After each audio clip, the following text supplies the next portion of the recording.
I think we are just beating around the bush. Yeah, yes. Let us be very clear. We do not have talent managers in Uganda. That one I want to tell you for a fact. We have promoters. People who are, if money is your biggest motivation, most of our managers, so-called managers, are promoters. The idea at the end of the day, the motivation is money. They are not looking at how you're growing. Let me tell you, there is one person I respect with all my life, and that is Jeff Kiwa. Jeff of Good Life. You've seen all the artists he has been with. They have buildings, they have cars, they have big brand ambassadorships, they have this, they have that. Now, that is a talent manager who puts the artist's interests first. When I call an artist manager and I say, I need to hire the services of Sasha Vibes, and the artist manager replies me, that is the biggest insult you can ever give to somebody who's trying to hire you. I would rather you tell me, thank you for the offer. But you see, my artist drives a 3,000cc car. To drive from his home to your venue is going to cost him 1 million shillings. Make me understand why you are charging 10 million. Don't say, Hanze, artist brandy. Oh, you get a brandy. Right now, he has the #1 song on Galaxy FM. What are you talking about? Yes. You see, you are using things that can easily be replaced to sell your artist. Give me something which is going to stick to my mind, which is going to be memorable. When you tell me he drives a car 3,000cc, the next time I call you, I will have that at the back of my mind. What if the next time I call you and their song is not #1 on Galaxy FM? How are you going to sell your artist next? So in Uganda, we don't have talent managers. We have promoters, whereby when he's negotiating, he's including his cut. So how do we... yes. I think let me say that. First of all, guys, we all know facts are facts. The education system has to change. We've gone to school where we've studied things that have never helped us in our lifetime. I mean, to be honest, I know this. To say that. Yeah, the education system, no offense, but it's crap. Yes. Why? Because you leave the school, you enter the real world, and things are different. We all know we used to be in school, and some guys used to perform so well. I remember I was not a good performer in school. Canadian Freddy. Yes. I left school, I was not a good performer, but when I came in the world, everything was so different. And some of these guys I used to see in school, I'm not saying it's bad, but some of these guys I used to see in school performing so well. I mean, I'm way better than them. Yes. Now, this is how you do something like this, is how you change something like this.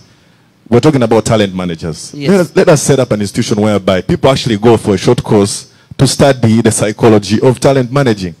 Let us set up a film school where people, we train them how to do movies. You know, we're all successful in our platforms. Salvador used to work for MTN. Yes. 2009. I remember when he tweeted or posted, he's like, hey, my boss was mad at me doing this and this. So when he left his job, people were like, what are you doing? But he's successful. I mean, he's been to Nigeria, he's performed.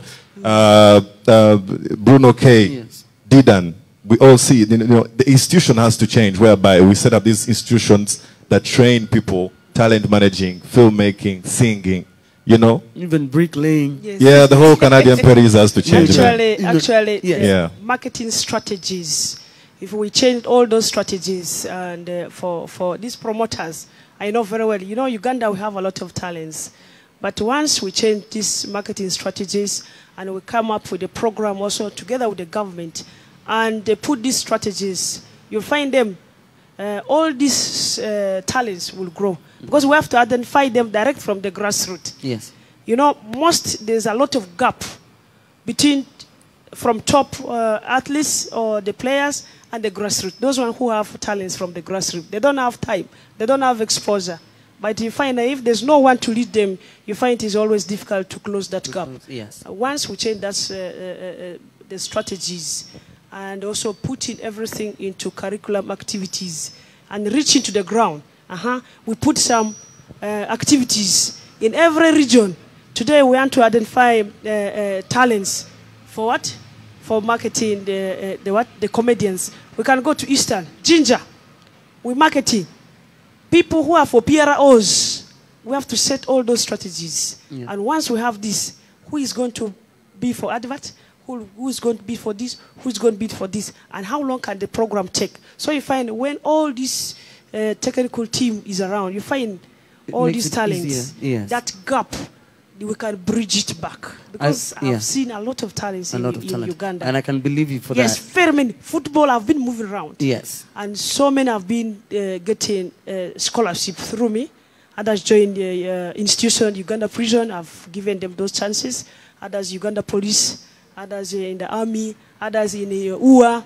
So many talents who are also upcoming. Others, they have joined universities. So that's really through identifying a skillful talent from all those youths.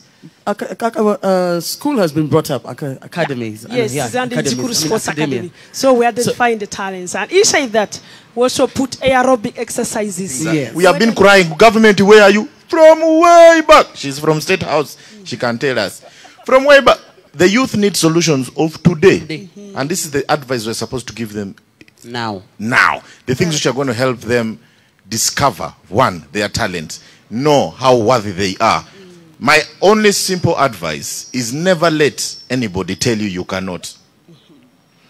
Never let anybody tell you you cannot. You've seen the friends we have. Even your parents? You say, I want to start a washing bay. They're like, at your level? The whole of you?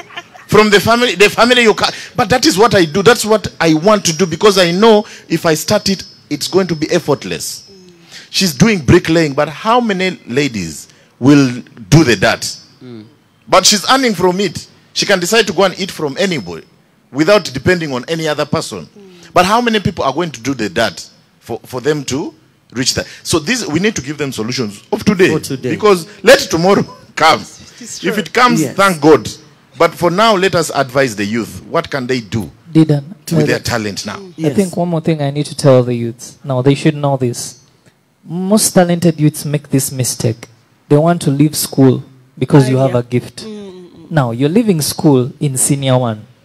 You're talented. You become a star. They bring you contracts.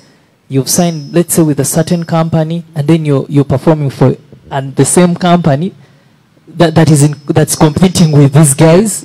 This is when school, because you see these Nigerians that people always flaunt around here, most of those guys are elites. You hand them contracts, they know what to do. So people, if you're talented and you're out there, stay in school, study, then pursue your whatever later on. Even these footballers, they be doing courses as they are. You see how they handle themselves on their own interviews. I'm telling you, there are comedians who have not achieved the same level of education like Salvador, but you tell his reasoning when he's on an interview and know that this guy is a graduate, these guys are not. You would see it. Tikula, sumolula, bionne siwo weda sisitira nyiga. Abalunji mwena mwekumire ku NEKOZ TV. You know what it is. Subscribe wala baby singa. Ne original benja. Tobasuwa.